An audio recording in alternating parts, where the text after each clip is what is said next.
Now you're making me really want some pokes. Some poke? Yeah. Yeah, I could go for a poke. Have you ever had... You could go for a poke?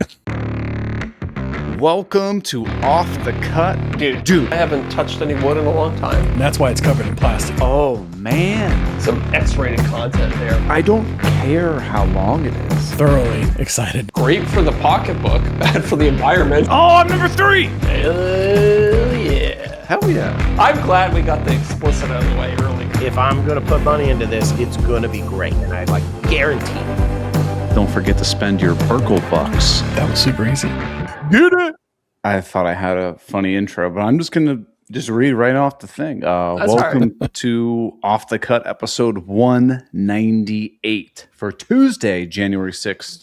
It's not even 2025. No, you got to fix that. 2026. If you guys thought this podcast was live, joke's on you, because we all just read off a teleprompter the entire time. Yeah. Yeah. I mean, that is clearly evident because I wouldn't have. Yeah, you're like Ron Burgundy. You'll just read whatever's on the teleprompter. I'm Ron Burgundy. This podcast is still sponsored by KM Tools. That's right. It is still sponsored by KM Tools, and they make the best gosh darn woodworking tools on the internet. Because if it's in their shop, it's in their shop. That is the mantra over at KM Tools, because every single tool on their website is either designed by Jonathan and his team of award-winning... Do they have any awards? I wonder if they've actually won any awards. I guarantee they have at least 3 dozen JD Power and Associates awards. You know what, Eric? You're right. Their award-winning tools are all designed in-house, or it's stuff they actually use in their own workshops. And the best part about shopping at KM Tools is you get to feel good about yourself because a portion of every single sale goes to support the Katz Moses Woodworkers with Disabilities Fund that puts tools in the hands of people who need them. And speaking of tools in the hands of people who need them, it's that time. Do you it's hear that time? Give it away now. Katz Moses, a $50 gift card. That's right. To your mother. Oh, I stepped on the end of it. I feel bad. I found that there's a button on here that says loop track. Very you important. You can turn it off. Yes. So it doesn't play over and over again. Yes. Although we could just play that as like subtle background music throughout the entire episode. Oh. We'd have to give away a lot more than $50, though. That's true. That's true. It's up to Jonathan. For anybody who's new here, every single month, Jonathan gives us $50 to give away to one lucky patron. And if you want to get entered to win in the future, you won't win on this drawing because you're not currently a member. But if you go over to patreon.com/offthecutpodcast, you can sign up to become a member and we will automatically enter you in next month's drawing. But this month is going to who, Eric? Did that come through? Yeah, oh, yeah. Yeah. The paper. It's on the paper. Sheet. There is nothing on this paper that's relevant to the giveaway. But this just in. The winner this month for the $50 KM Tools gift card is none other than Tim Bolger. Or Bolger. I'm assuming it's Bolger. I don't Where are you know. going with Deric? Bolger or Bolger? We'll go Bolger. Okay, Bolger. Tim Bolger. I'm going to say Bolger, too. Yeah. Hey, Tim. Tim. Maybe it's Bolgile. Oh, true. Oh. Does it say where Tim's from? Well, I mean, I could look it up, but I don't want to. I don't want to start extorting Tim on the podcast. Dox him right here. Yeah, Tim's address is all of our patrons. If you don't sign up for the highest tier, we're going to start doxing you on air. We'll just say your names and full addresses. Yeah, any patron that cancels. Yeah, we're like, this is where Stephen Clark lives. Here's his phone number. I'm telling you guys, we're doing this whole internet thing all wrong. We could go completely evil. We could start extorting companies by saying we're going to badmouth them unless they pay us. And same thing with our patrons. Oh, yeah. Hey, well, we're not gonna badmouth Tim Bolger because he won $50 gift card. That's right. He sure did. I hope he spends it on something nice. Yeah. Well, you know who else we're not going to badmouth? WTB Woodworks. You're right. Our Oh, good yeah. buddy Bill Burkle at WTB Woodworking will not be getting extorted this month because, listen, he is there for all of you. He has got the biggest giveaway on the internets. I don't know if that's true, but JD Power and Associates actually gives him the top woodworking giveaway company every single month. I know what you're asking. What is he giving away right now? Well, The list is too long. it's too long. It'd take up the entire last podcast. month was a freaking jet lathe. Yeah. This month, I'm just going to tell you, go to WTBwoodworking.com/giveaway. I'm not going to tell you what's on it because I want you to go to the website and check it out. But I will tell you, $946.80 worth of total value. This is a little bit of a spoiler, but it's kind of a pick your own giveaway because there's an item on that list where you basically just get whatever you want. Mm-hmm. No, man. Yeah. This, now I don't know all the details about it, but that pick your own segment of the giveaway, that could be a way that you get, probably for the only time ever, potentially free Festool or free Mafel tools. 100%. Yep. You see what you see? Huh? Not a bad deal. But if you're looking for anything else, online, woodworking, tools, supplies, lumber, slab, sheet goods, whatever you need, head over to WTBwoodworking.com. Check out what they got. And if you're in the Huntingdon Valley, PA area, stop in and pay Bill a little visit. Whoa, hold on. Hold the horses here for a second. Sorry, I'm just on the WTB Woodworks. Do you know that Keith Johnson has his own line of tools? So he's got some of his Lamello things. Yeah, he's got some cool 3D printed. Now, again, Keith, I'm going to have to bust your balls for not having these injection molded.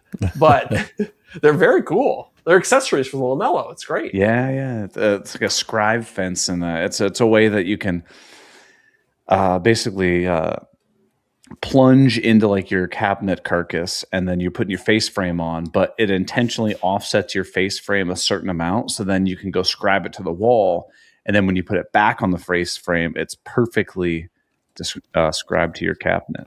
Genius. Keith could probably more eloquently say it than I am. I'm sure he's got a better sales pitch than that, but still pretty cool. Yeah, it's nice. It's nice. Well, hey, I think we should revisit a topic that we talked about last week. Oh, now, if you guys didn't end up watching the video that I sent you, it's all good because I did watch it, so I watched it. I haven't watched it yet, but I can add color to it. So, please. Last week we were discussing the whole we're all 3D printing products and stuff like that, but at what point does it make way more sense to start injection molding stuff versus 3D printing it? And would you know, what was it? Was it the next day or maybe 2 days afterwards? I like to It was think a couple days Friday. afterwards. 2 days after, because he needed time to hear the podcast, come up with a script, film the video. Yeah. So for anybody who doesn't know what we're talking about 2 or 3 days later, Travis from Shop Nation, but what's his 3D printing channel? I think Shop Nation, isn't it? Print Farm, I think. Oh, no, it's his second channel. Print Farm Academy? Yeah, that's it. Okay. Print Farm Academy, yeah. Okay, so that's Which the is name funny of his because YouTube channel? after you sent me that thing, it popped up in my feed, and I was like, oh, yeah, I guess I'm watching this now. Yeah. So I guess Travis from Shop Nation has a second YouTube channel called Print Farm Academy, which, it's all 3D printing and how to set a print farm, all that kind of stuff, right? Yeah. Well, right after we had the whole discussion on the podcast, he came out with a video called "Why is 3D Printing So Expensive? Injection Molding Comparison." And so in the video, he kind of discusses the whole thing, the startup costs, the manufacturing timelines, everything that goes into injection molding a part versus 3D printing a part. And we were right. The mold or the die is your biggest cost when it comes to 3D print or injection molding. And it could be, what did he say? Like $10,000 to $100,000 for a die. Yeah, I think he said like the cheapest you could get off is like $5,000 on one of those, and that's just like very basic. Yeah. Wow. Yeah, I think for like the things that he was making, which were just those little fixtures that attach to like a vacuum hose, I think he said it was like $10,000 for that die, and that's like a very like it's just a cylinder with like a little screw on the end of it. Right. What was really cool, Zach, you got to watch the video. Okay. Obviously the injection molding works is they basically melt the plastic, force it in, and stuff like that. But when you're doing the threaded part, right? If you would have two parts of a die come together, you jammed a bunch of plastic in it, and then you pulled it apart, it would tear the threads out, right? Oh, yeah. So you have this mechanical part that's in one half of the die that as it pulls out, it spins out. So you have all these moving parts inside of some of these molds. Interesting. Make them super complex. Yeah. Wow. Yeah. It's very interesting. And he was interviewing the guy that runs the injection mold plant. Yeah. In intersplicing with him talking about it, which was very informative. Yeah. It was super interesting. And basically to summarize it, it was that unless you have a standardized part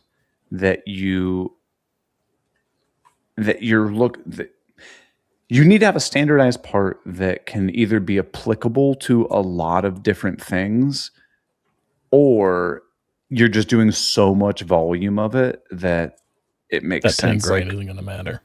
It wasn't like several thousand of them for it to make sense or whatever, Deric? Yeah, like, well, you're basically spreading that cost of the die and the materials, which is negligible. Like the cost of materials and like having it produced, he said, was like nothing in the grand scheme of it. The die is like, I think like 90% of your cost. Right. And you're basically spreading $10,000 across the price of like having all this stuff made. And it's just like, because he was talking about the price of 3D printing it was, let's say, like $1.48, and then the price of having it injection molded minus the cost of the die was like $1 or like 90 something cents. It was like half, quite a bit cheaper. Yeah, but the cost of the die is what's killing you, because you need, like, let's say he had 10,000 of these units that he made, which is a lot. Like to sell 10,000 units of something is a lot, especially something as specific as a hose adapter for a specific tool to a specific type of hose would be $1 across each of those added on costs. Yeah. So yeah, you need to print it like tens of thousands just to spread that cost out. So like that's kind of where it comes out to, that like unless you're just doing so much volume, or it's something that it's super, super, super tricky to 3D print, or adds, you have to put tons of support material that you're just hemorrhaging expense. Like 3D printing is much more manageable. It's much more entry level. And you're saying it's great for like iterating. And so like taking something that because like once you got the die, you can't change anything on it. But with the 3D model, if you wanted to tweak something or add a feature or change it a little bit, you could do that no problem. And then keep running with it. It's like, it would be awesome to get a bunch of pieces injection molded, but it's like, it's not feasible for the scale that I'm operating on right now. Yeah. I wonder, I mean, I guess when you're thinking about thousands of units, probably doesn't make sense to do it if you're thinking like, obviously not tens, even hundreds of units.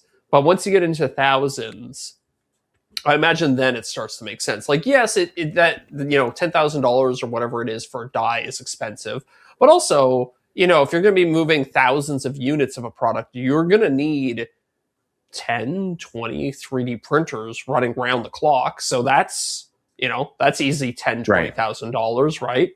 Yeah. So I imagine there is a break-even point. There is a certain volume of units where it does actually end up being cheaper to do the injection molding, right? Yeah. And the other thing to that he brought up, they had to keep in consideration is, so say you have 30 printers or whatever, you're going to have upkeep, you're going to have maintenance, you're going to have electrical on those printers.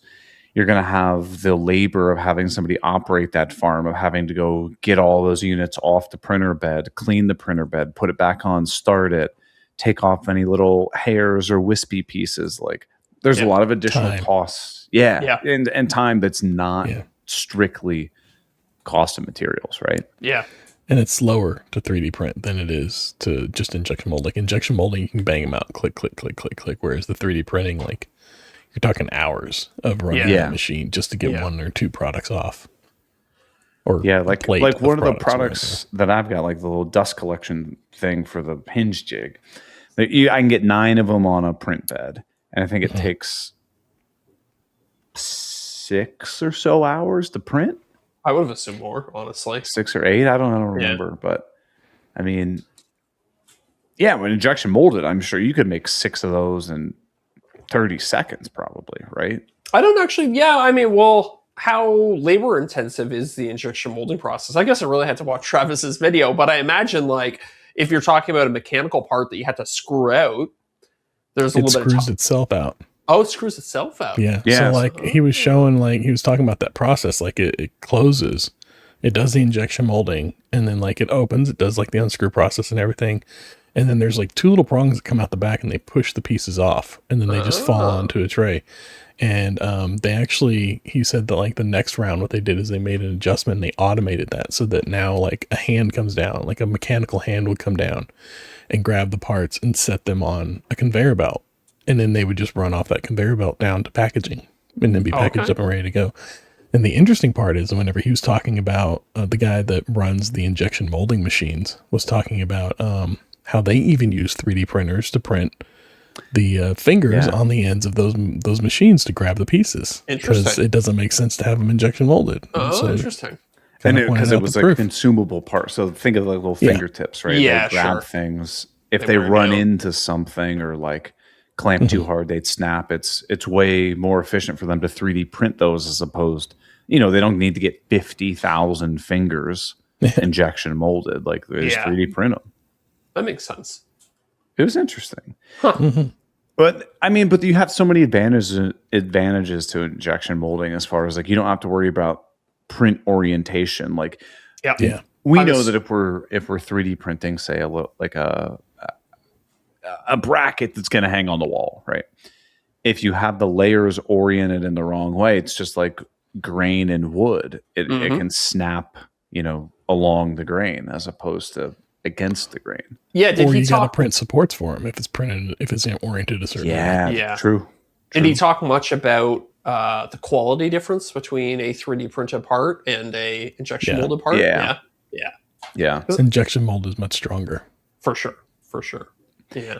And it was interesting that, I mean, like he has, so many different iterations as I do with the stuff that I come out with. Like it's V1 is not what I'm releasing and selling. Like it's usually I'm on V like 20, 30, 40. Yeah. You know what I mean?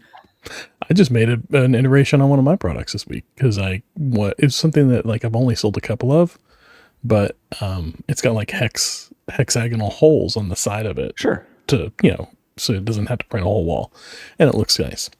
Well, I had the hexagonal things rotated one way, so whenever it's printing, it's trying to bridge like that top of the hex. And so I oriented them the other way, so now it's bridging up to a point and then going back out again. Yeah. And then that eliminated my need of supports on that unit, which was great because it's got like hundreds of these little hex holes on the sides all around it and inside of it. And interesting. Huge change. I've noticed something. So the bamboo slicer I use for a lot of my parts, it started after a recent update. It started orienting things a few degrees off square. So say you were printing like a perfect square. I used to just plop it on the build plate, parallel to the front of the machine or to the side of the machine. Now it's taking it and rotating it like 5 degrees. And I wondered if there's like a structural reason or a grain reason to do that. I had read somewhere that they started doing that to get the machines so that you're not like if you're running a bunch of like square things, you're not constantly running those that head in an X and a Y only. It's running on both of them at the same time. It kind of like works it out a little bit, if you will. Yeah. Probably better for long term. Yeah, that's just speculation on like Reddit or whatever. So who knows? Okay, that's interesting. I thought about that. Yeah. I mean, it makes sense though, right? Yeah. I mean, yeah. It's 3D printing is fun, man. But I don't know. again, I come back. I every time I see a 3D printed product, I'm always a little, it rubs me the wrong way to some degree. I totally get that. Yeah. Apparently, like Lego has, somebody was mentioning in our Discord, Lego has a 3D printed part in one of their sets. I meant to go back and look up, but really, I got distracted because they released a smart Lego. What is that? I saw a bunch of videos of that. Smart Lego? Yeah, it's like this. It's just like a little like standard brick, like your standard like 4 stud by 2 stud by 1 high brick. But it's got all the smarts built into it. It's got lights and it makes sounds and it interacts with like the other bricks around it. I haven't gotten too deep on it, but it seems like it's also powered wirelessly. Brick. Yeah. It's really part of the Star Wars collection. Okay. Yeah. The example I saw, somebody put it in like an X-Wing. Yeah. Like a Lego X-Wing, and it was like flying it around. Yeah, it was making noises and stuff. And then you can load the characters in there, and it makes different sounds for different characters, and you can load it in different things. And then they'll interact. Like if you continue watching that video, the one guy has the X-Wing, and then the other guy gets like a TIE fighter, and they start running them at each other, and they start making noises to interact. Like they're shooting each other, and they're taking damage, and then like eventually the TIE fighter took enough damage that it was destroyed, and it just like blinked red. It was pretty cool. I wonder, I guess it must have some sort of like RFID reader in it or something like that. And some sort of NFC or something. And there must be a corresponding NFC token in the X-Wing or the TIE fighter respectively, right? Yeah. Well, I think like they did this with they had Lego Mario that came out, I don't know, like 5 years ago, 6 years ago, something like that. Mm-hmm. And there was like a little Mario brick figure, and then there were certain tiles that had like not QR codes, but they were like printed codes, and then you would hold the Mario figure on top of it, and it'd read that code, and the Mario figure would interact with it however it's supposed to interact with it. Oh, interesting. And the Mario figures would interact, and then they came out with the Luigi and a Princess Peach and a Bowser, and they'd all interact with each other and like these different tiles and stuff like that. So I think it's an iteration on that, an expansion of that into like the Star Wars land. Nintendo has a system where you can take, like, they make little action figures and you can like tap them on your Switch and it'll unlock stuff in the Switch. The Amiibos. Yeah. I've never actually messed around with that because I don't know. They're expensive. Are they expensive? Yeah. Oh, God, yeah. It's like their retail price is like base of $15 for one figure. Right. And then they can go up from there if it's a popular figure. And then the resale market is just insane on those. I lump all that stuff in with like cosmetic skins and DLC for video games. I've never paid an extra $1 for a video game, and I hope I can go with the rest of my life that way. I got one that came with a game, and that's all I've got. Okay. The extra downloady stuff, like when I was playing video games, wasn't really a thing. I know, same. Mm-mm. Yeah, well, I grew up with, it was like you paid the $60 or whatever, and you got the game, and that was it. Right. Like for like games like Call of Duty, like once a year they might be like, hey, here's like a bunch of extra maps for online, and it costs you what, like $7 or $6. Call of Duty is the worst. They'll do like a thing. They started it. They'll be like, you can buy a skin where it'll turn you into the dad from Family Guy. Yep. You can play it, and it's like $9. $5. No, it's like 10 usually. It's pretty expensive. You really have to love Family Guy or love Call of Duty or whatever their character is. Yeah, I think they had Ninja Turtles in there recently too. Yeah, and it makes it wild too because you're playing this like action shooter game, and based in reality originally. Yeah, and then all of a sudden, like a Ninja Turtle pops around the corner. You're like, what the hell? That's wild. That's wild. Yeah. Well, hey, with it being 2026, I still can't get used to that. I know. New year. Anything you guys are trying to change up? I don't want to call it resolutions, but anything you guys are trying to be more aware of, change up, or just do differently, or maybe something you're going to focus on this year? Any new stuff? I'll go last because I have a thing that's going to completely derail the conversation, I think. Okay. That's fair. Mine's going to be quick. I'm just focused back on same thing as last year. I'm going to focus on YouTube, and hopefully I can do better than one a year. That's right. Scott says he wants to do more drugs in 2026. All right. Yeah, there we go. That makes I mean, sense. yeah. He wants And more to. He alcohol. wants to do more alcohol too. That makes sense. Spoken Nothing like like somebody who doesn't drink. I want to do more Nothing like alcohol. a Tylenol and a Michelob Ultra. Ends it with overall just want to be a worse person. I think that's a great goal. Scott, I think you're on track, my friend. You are Yeah. on track. Well, so mine's simple. Like a lot of people are like, oh, I want to, lose 50 pounds or like walk 10 miles every day or something like that. No. I'm a busy brain. And what I mean by that is I start working on something and then like I hear the UPS guy come. Then I go down to the door and I open up the box and then I do this. And then I'm like, oh, I need to take the trash out too. Mm-hmm. A lot of people might call this ADD. So what I'm doing is Start taking Ritalin. yeah. Well, I'm doing what Scott's gonna Yeah, you're doing what Scott wants to do. Yeah, Scott and we've already talked about this. We're on the same page. My thing that I'm really pushing for this year is to start something and finish it before I go on. So like, for example, I was working on my 1-day project YouTube videos I was working on. It's like 5 1-day projects or whatever. I was like, okay, I have it all filmed. It's like roughly edited. I just need to do the voiceover and then like upload it to YouTube and then I'll be done. I started to work on the next project and I was like, no, do the voiceover. Wise choice. Put it on YouTube unlisted. Do the description. Put the plans online. Do all the different thumbnails. Yeah. Like literally Finish it. have it done. Yeah. And then go to the next one. And dude, it felt so much better. And I'm not good at that. I'm very bad at that as well. But I've had to be very strict with myself because, well, look, let's be honest. There are parts of the project that are way more fun than other parts.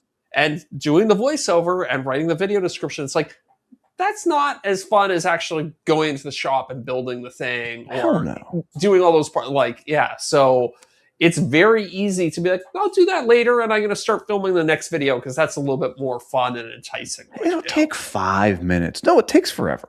Yeah. Yeah. Yeah. It's, the only time I will allow myself to start another project without finishing the other one is when it's literally out of my control. Like if I'm, for instance, waiting for a part to arrive to finish. Or I'm waiting on somebody else to do some other part of the project. That's the only time I ever allow myself to start anything else. Because I know if I leave it for a month, I'm never coming back to it. Right. Waste not, want not. Or say you got a 3D print that's going to take 26 hours to print and you started it at 8 a.m. on a Monday. Yes. Okay, you're not just going to sit on your hands for a day and a half. You're like, all right, I'll start something else. Well, or you could do that. Or you could be like, I'm going to now start writing the script for the thing that I'm 3D printing for the next part. Or I'm going to start doing the video description or something like that. Yeah, right? brainstorm thumbnails and, stuff like that. Yeah, for sure. For sure. It just, for me, it's just trying to focus on one thing because especially as like I'm working the day job, if I'm trying to do one project and then start on this other thing and then I have a meeting that I have to get onto, and then I got to try to go to the gym, and then I got a doctor's appointment. It's like I get very frustrated with myself. Yeah. And I'm trying to avoid that. Yeah. You're making me. Oh, yeah. So, okay. I actually have a better tell me answer yours. That's not going to derail the conversation. It's more. Please derail. That's not more fun. on point. I think I'm going to start scripting my videos a little bit less. And I'll tell you why. I'm still going to have a plan, but I've found that scripting too far ahead makes me enjoy the process a lot less. Locks you in. So if I have too tight of a plan, it becomes not fun. It's like mechanical. I'm just kind of going through the motions. And I realized a lot of my original videos, and actually probably some of my most successful videos, was like, I just kind of did the thing, and however it turned out, that's how it turned out, and I would kind of react along the way and stuff like that. Like I would never think more than like a day or two ahead. And some of the videos I did in 2025, I like thought out the entire video before I started recording. Like I knew like every beat of it. And I don't necessarily know that that made for a better video. I think I need to back off on the planning a little bit. Almost do like a high level, like, okay, my intro, plan that out. Yeah. Then from there, kind of have like, okay, I want to start, making this part, then go to this part, then go to this part, then go to this part. Yeah. But maybe the second part, you ran across an issue that you weren't expecting. Let it happen. Yes. And Bullet like, points so of flexibility. I'll give you an Exactly. example of this. The video I'm working on right now, I made one thing and then I wanted to have a cutaway thing and be like, well, I wait for this 3D print to finish. I'll go work on this other thing. Sure. Because that's a trope I use all the time in videos. But it didn't actually work out that way. And I was like trying to force that transition into the video. I was like, why am I doing this? This is dumb. Like I should just do it the way that it happens. Sure. And then find a way to tie it all together later. Like not still have a plan and still like know what you want to talk about in certain sections, but not be so married to such a strict structure that it makes the whole process unenjoyable. That makes sense. Because, I mean, like, okay, this is work, but, like, you also got to enjoy doing what you're doing. And if you found that there's something that you don't know if it necessarily inherently adds tons of value and it's less enjoyable to you, then cut it out. I think it's questionable how much value it adds. If anything, it might even make it might make it worse. Maybe I'm not as good at scripting videos as I think I am. You know what I mean? Like maybe my strength is more creating a narrative afterwards. Who knows? I had to like experiment a little bit and try and figure that out. From my perspective, I haven't inherently noticed a monumental shift of like, oh, this seems more like rigid or this seems more free flowing. But it also could just be that I'm not the one creating it and I'm not watching your videos every single day. You know what I mean? Yeah, true. Maybe. I mean, well, that's good that you haven't noticed a change. But that's like, it also kind of goes to the point. It's like, well, maybe I don't need to do that because you didn't even notice you're not like, oh, your latest videos are way tighter than your old ones or something like that. So. Yeah. But I also like if I watched a video from a year and a half ago, compared it to now, maybe I would notice. Yeah, maybe. So you said that's one of those things you're trying to like cut out. You're trying to be scripted, outlined, but not like da before you start. And being a little more flexible, like don't be so married. Like sometimes things go a different direction. Like don't try and force a square peg into a round hole all the time just to fit your original outline. Like you can modify the outline. You can change things up a little bit. Yeah. It's YouTube. Like it should be flexible and fun. And it doesn't need to follow a tight script. I think that's something that I think we all struggle with. It's like, at the end of the day, doing this YouTube content thing, it should be fun. Yeah. So like if there's something that you're doing that's not fun, stop. Yeah. Or just find a way to make it more enjoyable, right? And I found it was making my videos take way longer to produce too. Because again, I'm trying to like hit all of these preconceived points that I have in my head rather than just being like, well, whatever happens, happens. And, we'll have a fun adventure along the way no matter what type attitude. Yeah, just have fun with it. It's kind of like the difference of like going on a road trip where you're planning out like every single stop along the way versus just hitting the road and be like, oh, that's interesting. We should stop in there and check that out. Yeah. You know what I mean? Oh, I'm hungry now. What's this little roadside honey stand? It's like, no, we can't stop at the honey stand because I have planned out that we're going to have lunch in the city that's 2 hours away. See, what I do when we travel is I'll look ahead and be like, hey, if we stop in this town, here are 3 good options. If we stop in this town, here are 3 good options. And then be like, do you want tacos? Nah. Okay. What about one of these? Like I'm trying to like basically save people from doing you're sitting in the car, everyone's hungry and mad, and you're just hammering away on Google Maps trying to find a restaurant. Like my thing is I turn to Sophie and say, what type of food do you want to eat? Like, okay, you want burger? You want tacos? What do you want? And No, I then don't care. you just find that within a 50-mile radius. Oh, I always find the best answer, the best retort to "I don't care" is you respond with whatever your favorite thing is, which is typically not her favorite thing. Yes. And then suddenly she tends to care a lot more. Yes. And then it's a fight, my friend. so Derek's over there like, well, there's a White Castle down the street. Well, I'll just go there then. Yeah. Yeah. Oh, well, yeah. Especially If it's me, I'm just going to get Arby's or Whataburger. How about you? Well, that's I can not eat what fast I food want. all day. Yeah. I still, She won't. dude, I haven't had Arby's since I was probably in high school. Is Arby's still in business? Yeah, they're still in business, at least down here. Okay. I would say they're still in business. I don't know that I would say that they're still good. Do you know that RB stands for roast beef? Arby's Yeah. roast beef? No 'Cause way. They got Yeah. the beef. They got the Yeah. beef, right? Yeah. They started doing hamburgers and stuff too. Did they really? Yeah. gotta Like see if back there's whenever more in Toronto. the Good Burger movie, Good Burger 2 movie came out, they did a hamburger for it, and then it kind of like stuck around. And now they Okay. have a hamburger on the menu. Oh my God. They have a chicken sandwich on their menu now? What Yeah. has this brand become? They have tell two you- different kinds of fries now. No more you get curly fries or you got crinkle fries. Oh, you know, I went to Taco Bell recently, and they've really stepped up their fry game lately. Let me tell you. Wait, Taco wait. Bell's got fries. Yeah. Since when does Taco Bell have fries? I mean, in Taco Bell Canada has always had fries, and they were the worst. They Really? were the laughing stock of all the fries. They were the Ours worst. don't have fries. That's weird. Oh, interesting. You don't have fries You want- supreme?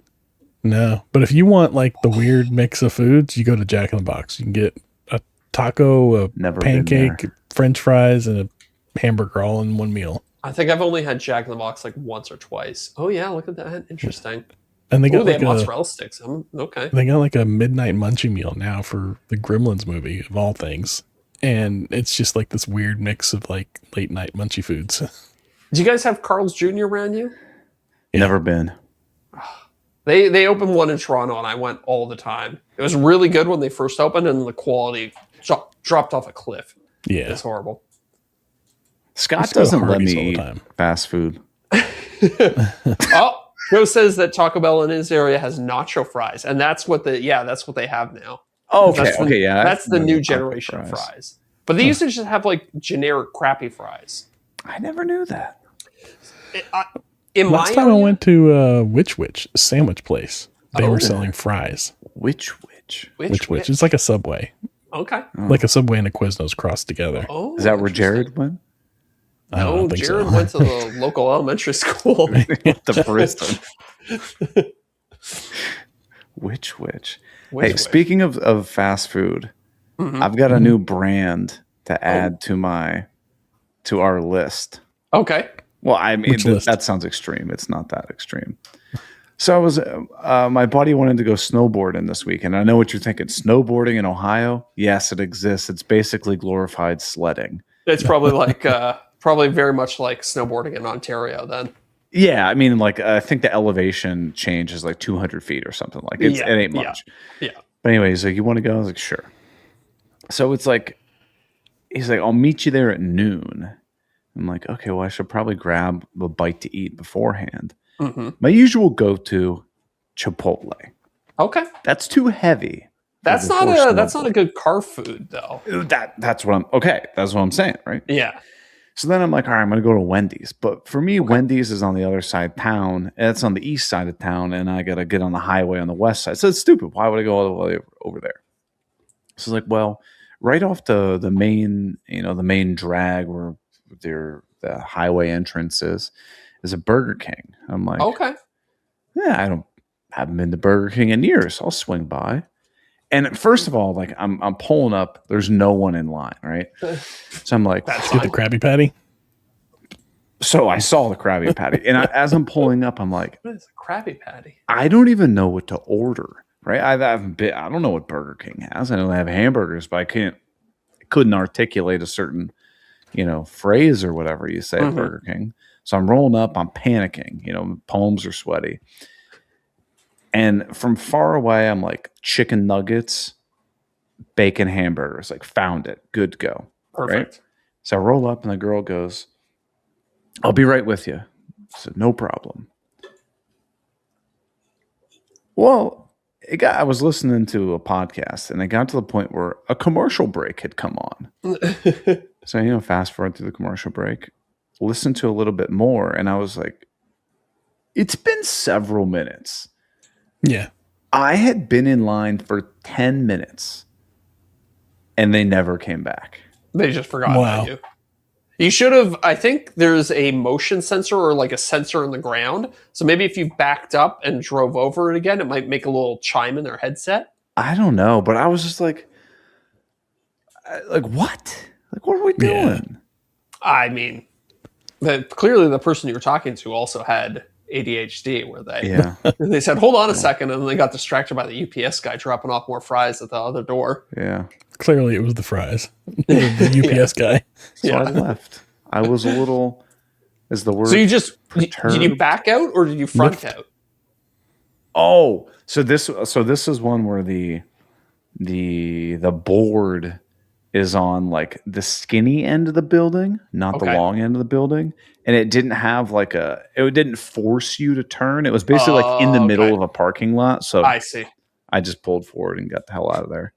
I found that Burger King has the biggest variation between restaurants. Oh, sometimes it's edible and like pretty decent for fast food. And then other times it's just abysmal gray meat in a wet paper bag. It's horrible. Oh, wow. Yeah. I haven't had it in decades. Like, it's been a long time since like high school, probably, since I had Burger King. Yeah. And this last month they did the promotion for SpongeBob movie, and they put out like this whole meal, and my son wanted to get it. So all December, like every Friday, we're going out to get dinner, and he wants that, and I go there and I pull up, and they got it on the menu, and I tell him that's what I want. As soon as I say that's what I want, it flips, and suddenly, because like it's a digital sign, I hate it'll then say sold out, and they're like, oh yeah, I'm sorry, we're sold out, we don't have that anymore.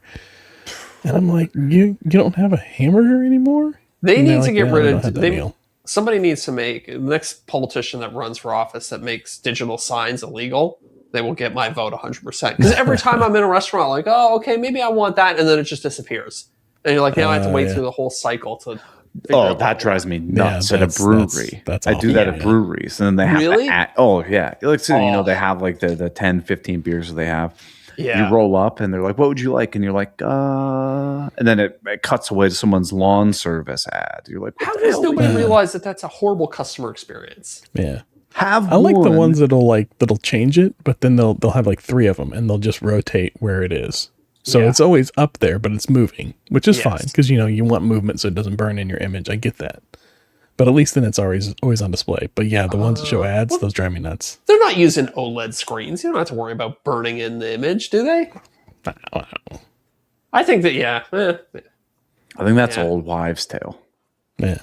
I did playing an ad, especially for somebody else. I also get kind of annoyed when it starts playing like an ad for the restaurant that you're already in. It does like a highlight reel of their food where the menu used to be, and you're like, I just trying to figure out what burger I want. I think the biggest disgrace to humanity is the fact that when you go to one of these restaurants. Okay, so you go to a sit down restaurant. You go to a little local burger spot or whatever. Mm-hmm. They got a picture of the burger. They serve you the burger. It looks damn near identical to the photo. Yeah. No one in the world has ever gotten a burger from Wendy's, McDonald's, whatever, that looks anything resembling the photo. No. Have you ever seen some of the tricks they use in order to get them to look so good? It's like wax, isn't it? It's like there's all sorts, like they'll like spray shellac on it to make it shiny. Yeah. They'll put dish detergent in the soda to make it more fizzy. Yeah. It's wild, pretty crazy. Man. Yes. Well, I'll flip this around to a positive note. I discovered something a couple weeks ago that has become my new favorite thing. This Japanese place around us, my wife wanted ramen one night. She wanted like real authentic like Japanese ramen. So we go to this Japanese ramen place, and I wasn't really in the mood for like soup. So I'm looking at the menu, and I got a soup. It's bowl. Ramen, Deric. Yeah. Whatever. Noodles and water. Noodles and water. So I got a poke bowl, and let me tell you, that was awesome. I don't know if you've ever had one, but Yes. it's basically like deconstruct. It's like a bowl of sushi. Like if you take like a burrito and you make it into a bowl, Yes, this is very like good. sushi made into a bowl, and it's just amazing. That's all I ate in Hawaii. But it's Oh, yeah. interesting. You've now added a third variation that will enter into my argument. Oh, Some people say poke. Some people say pokey. Some Yeah. people say poke. I say poke. No, I would say I don't poke. enunciate that hard, but I say poke bowl. Yeah, that's what I would say. But Yeah. I have absolutely nothing to back up which of those is right or wrong. Yes. well, it's just spelled POKE with no like no accent. umlauts or accents. Yeah, so I'm gonna say poke Okay. until somebody from the region corrects me. Yeah, any Japanese listeners want to write in and let us know how to pronounce it. Well, I got burned by saying, speaking of Asian noodle soups, I got burned for years by saying pho for Vietnamese. Oh, it's yeah. pho, right? It's pho, yeah. But it's spelled PHO, so screw me, right? So, according to Wikipedia, the free encyclopedia, it is POH-KAY. So poke, Okay. I guess. Okay. Yeah, like I think it's like okay, but poke. Yeah. Okay, poke. Okay, Poke bowl. doke. Poke. Okay. Okay, doke, poke. Now you're making me really want some pokes. Some poke. Yeah. Yeah, I could go for a poke. Have you ever had You could go for a poke. Hey, a poke bowl with fried chicken in it? no, it sounds No, like but that sounds tempura awesome. chicken. Japanese fried chicken. Little chicken nuggets with a little bit of spicy mayo drizzled over the top. It's Don't very threaten good. me with a good time. Yeah. You ever had like the Korean fried chicken? Yes, I have tried That it. would be good on Korean that. fried Yes. chicken. No, Yes. That's good. Yeah. Too bad It's Japanese super people crispy. hate Korean people. It'll never happen. I don't know. I mean, they got all these fusion places now. I used to go to one that did it was Korean and Mexican, and so they did like the Korean fried chicken, and like they would do it with like quesadillas or whatever, like tacos and stuff like that. It was really good. There's a place by me that makes Mexican sushi. Oh, what? okay. I'm listening. It's on my literally way. it's Mexican style beef, ground beef, rolled up in rice and seaweed. Interesting. It's exactly what, and like it's got cheese and beans in it and stuff. It is. I've been trying to get Sophie to eat there for like 6 months now, and she will not give in and let me do it. Do they use the sushi grade rice, or is it that like yellow Mexican rice? I think it's like sushi grade rice. Okay. It looks to me like he basically made like a taquito and then sliced it into sushi. Yes. I think is the best description I would have. Yeah. Actually, I just looked up Mexican sushi. There's like 10 Mexican sushi places in Toronto, which is insane. This is the start of your second YouTube channel, Zach I Eats. guess so. Yeah. I mean, again, we were talking about this before the show started, but if I could have like a YouTube channel where I just like go and review a restaurant or something like that, look, filming takes all of 2 hours. How Zero great would that effort, be? maximum experience. Yeah. And like how many things are on the menu at a fast food place? At a fast food place? I mean, yeah, not that many. 10, 20. What I'm saying is like, okay, so like Wendy's or whatever has was it, like 8 or 10, 12 different Yeah. combo meals or whatever. Yeah. You just do 20. one. Now you've got 12 different videos. Plus now you get their breakfast stuff. Plus now you True. get their value meals. Plus True. now you get their exclusive drinks. Then you Each can one say, of those is a separate video. yeah. And then you can do one where you compare all of the different chicken nuggets, across places and stuff like that. And then you can hit all their limited edition meals. I mean, Oh, and imagine the compilation videos you can make. I ate everything at Wendy's. yeah, that's what And I'm you just saying. smash all of them together into one 2-hour long episode. You ever seen the guy that goes around and he eats all the like the challenge meals, like where they're like, we're gonna give you this whole like plate of food, and he just like he eats tomahawk everything. Steak. Yeah. We're going to bring out a 30-pound tomahawk steak or right. Or there's one with like donuts, and it was like 24 of these like random like big donuts. It was just, it's interesting. I hate overeating. Anytime I'm full, food becomes repulsive to me. So the idea of all these challenge meals, it grosses me out kind of. Yeah. I don't think I could do it. I could do it. I definitely wouldn't want to do it, but it's interesting to see I like seeing what the meal actually is, not him actually eating it, because like the eating it part is actually pretty small in the videos. It's more about like talking to the owners and like the people that run the places and like the food and stuff like that. Build up. Yeah, it's all the build up. Yeah. But and then the swag or whatever he gets for it is kind of interesting too. Like what the different things, like people, like one of them gave him a coin for completing the meal, which was interesting. Usually I thought it's like they just put your name up on a chalkboard wall. Yeah, usually it's like your name up on the wall, or like they take a Polaroid or a shirt. Best case scenario, but like every once in a while, it's something different. Or they're like, you just don't have to pay for it. It's like, or I just don't order it and I don't have to pay for it. Like, do you want to eat a 7-pound steak? No. Yeah. You want to drink like a 200-ounce chocolate shake? Pass. Can you imagine instant diabetes? Well, yeah, you get the diabetes and you get stomach ache and then diarrhea. I mean, right? Too much dairy. You're basically got a souvenir cup. Do you guys remember? It was a popular trend in like the mid 2000s. It was the lactose challenge or whatever. You had to chug a gallon of milk. I had a friend that did that. The human body just cannot process that much lactose, so everybody just vomits. I mean, it's also the sheer amount of liquid, I would assume, as well. Yeah. We're hanging out in like the early 2000s in one of my first apartments, and a friend came over and he mentioned something about it. He was like, yeah, like apparently like they say you can't drink a whole gallon of milk in one sitting. So I'm going to do that. And he brought in like a gallon of milk and sat down and just started chugging it and drinking on it. And sure enough, he finished it, but then like he threw up a few minutes later right in the middle of my living room. So he's not allowed over with milk anymore. That's got to be the worst vomit too. It's just milk and whatever he ate earlier in the day. Yeah. No milk darkens the doors of Deric's first apartment. That's for sure. Dear God. I don't know. All this fast food talk's got me wondering, like, how do some of these places stay in business? Like, who's going to these places, you know? I think I'm keeping most of them in business, honestly. You think so? Yeah, I think so.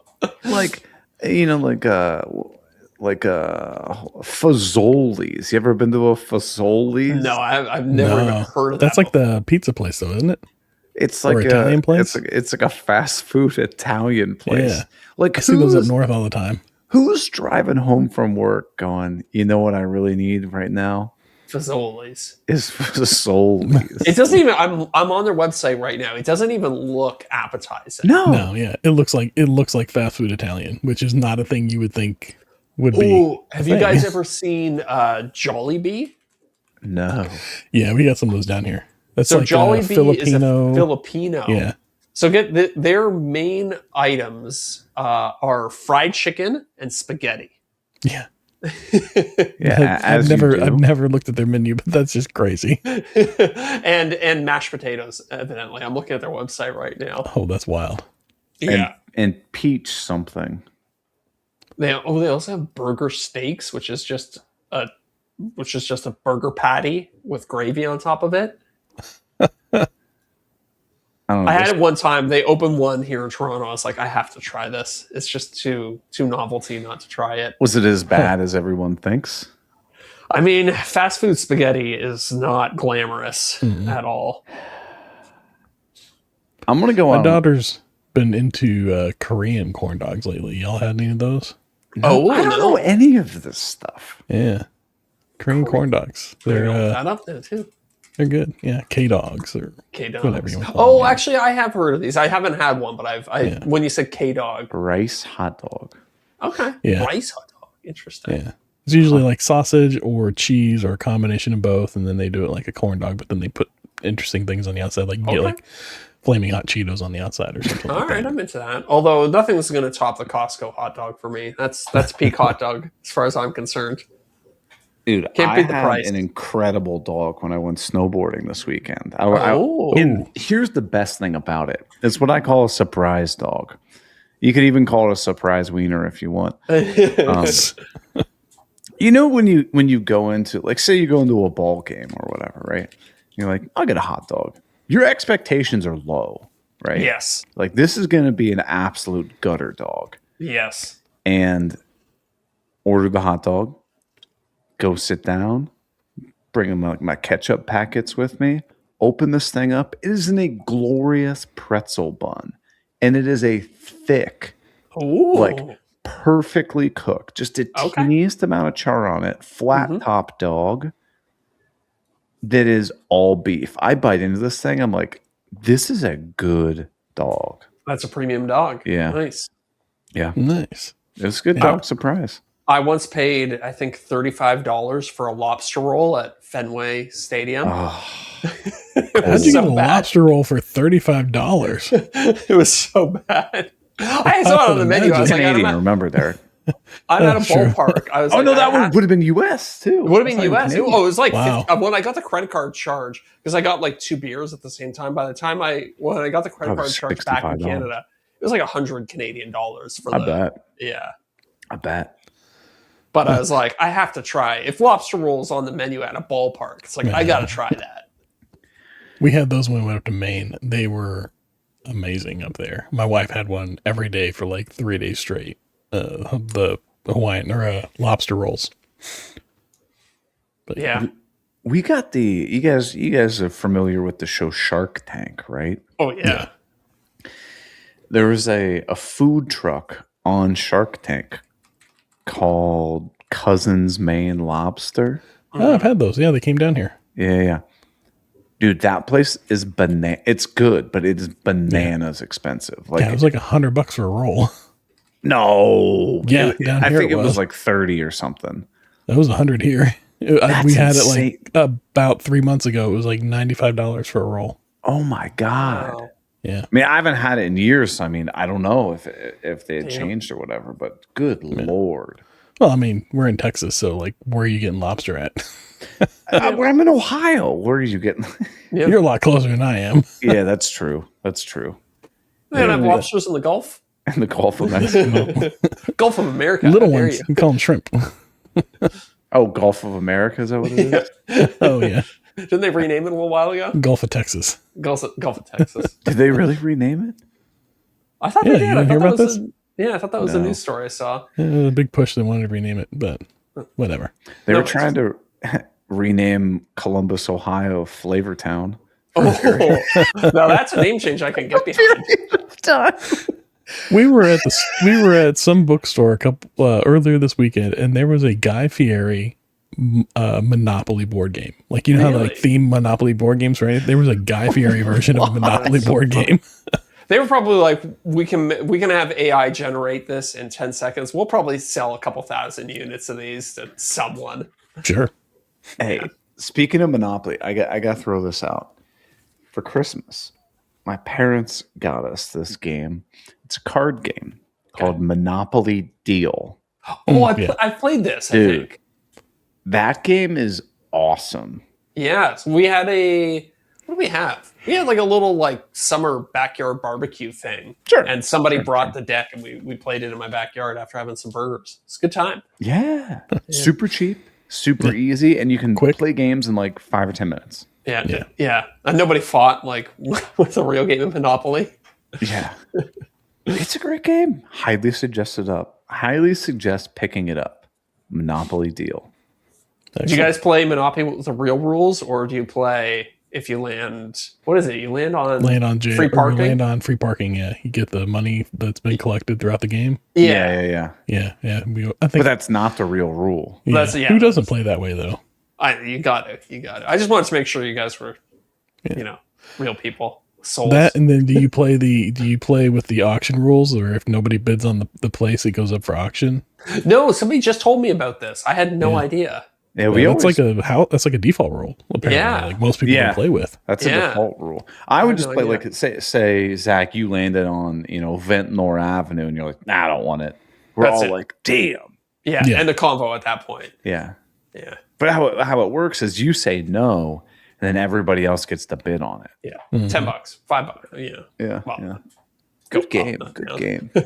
Although, like, who ever thought when they were making that game that, like, yeah, you have to do all the change. You have to, like, it is a labor intensive game. For sure. God, yes. Takes forever to put up, 3 seconds for somebody to flip the board and end it. Right. Yeah. But the concept of the game, I mean, is fairly simple. Roll dice, collect properties, collect rent. It's all the exchanging of money that takes a damn eternity. Mhm. Yeah. It's a great way to teach kids math, though. Yeah. True. they Or want to. cheating. Money laundering. Or cheating. Yes, that's as well. Apparently, the way to win Monopoly is you just buy everything you possibly can. Yeah. Yeah.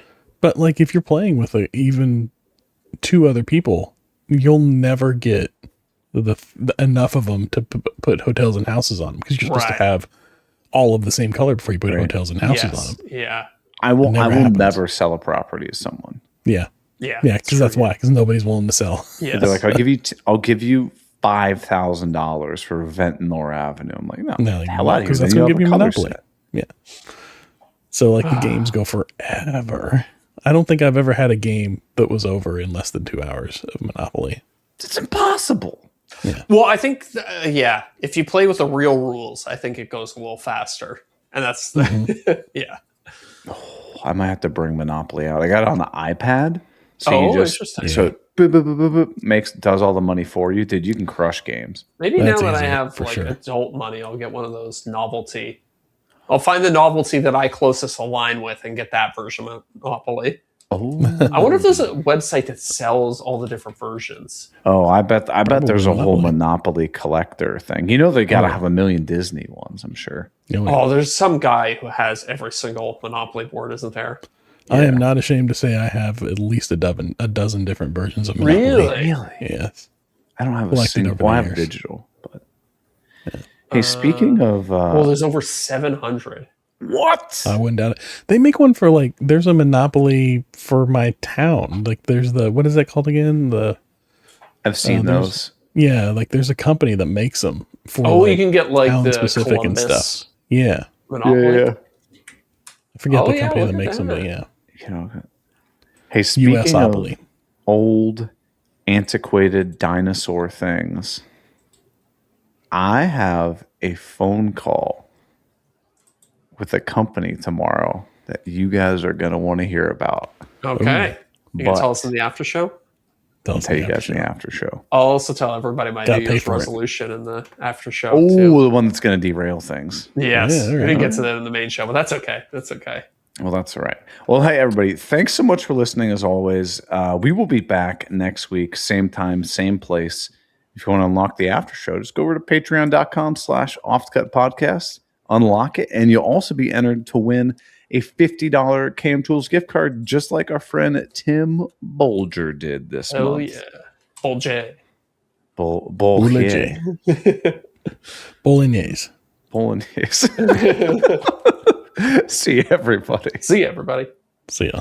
We give a huge shout out to our returning top tier patrons: Corey Duvall at Woodcraft and Honey.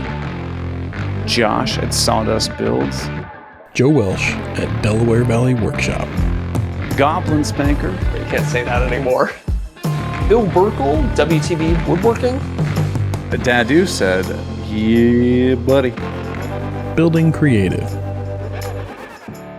Bailey Thompson. RJ Russ.